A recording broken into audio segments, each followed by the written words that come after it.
It's tax time in America, and for a group of Uber drivers in the Cleveland area, the arduous task of filing returns has become even more difficult. That's because multiple drivers reported issues with their tax documents coming from the ride-sharing company. In this News 5 original, Jordan Vandenberg explains why. Time is money.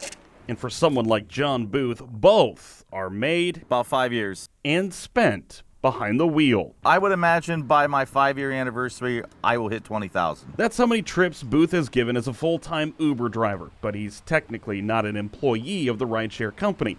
He is what is considered an independent contractor. And at tax time, instead of a W-2 that shows his earnings, he gets one of these, a Form 1099. We found out, at least as of now, there are 10 different drivers that either have not enough earnings based on what they made that are incorrect, or drivers that have no earnings at all. Booth's 1099 reported no earnings in September, October, November, or December, even though he was driving full-time. I made tens of thousands in that time frame. And he's not the only one. 1099K form, it's missing information.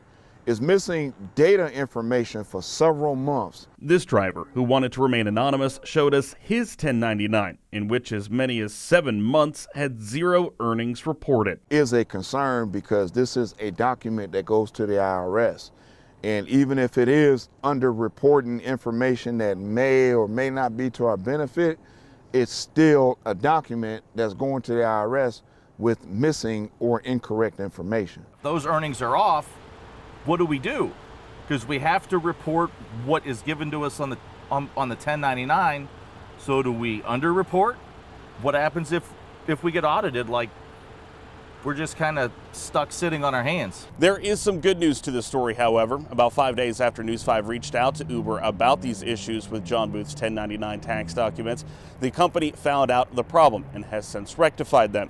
They say the problem was the result of a clerical error by a vendor. In Cleveland, Jordan Vandenberg, News 5.